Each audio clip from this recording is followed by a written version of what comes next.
بالنسبة لسورة الفاتحة إخواني، آخر آية غير المغضوب عليهم ولا الضالين، هذه كثيرا ما إخواني بعض الناس يقول غير المغضوب عليهم ولا الضالين، وهذا غلط. حرف الضاد يختلف عن حرف الضاء، هذه مرتين جاية، وحدة غير المغضوب بحرف الضاد عليهم ولا الضالين، مرتين بحرف الضاد.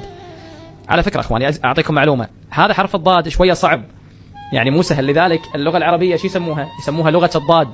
لو تشوفون بعض المفكرين والأدباء من يكتب مرات يعبر عن اللغة العربية، يعني اسم اللغة العربية لها اسم ثاني، يقولون هذه لغة الضاد، لأن هذا الحرف مو موجود ببقية اللغات.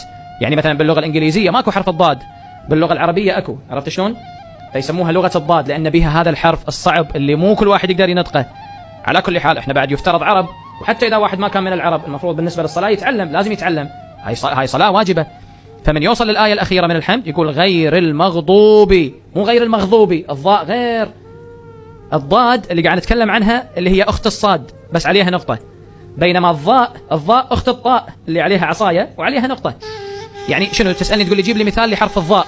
حرف الضاء لما تقول سبحان ربي العظيم وبحمده، صح، العظمة لله، ما تقول سبحان ربي العظيم وبحمده، التفت وياي.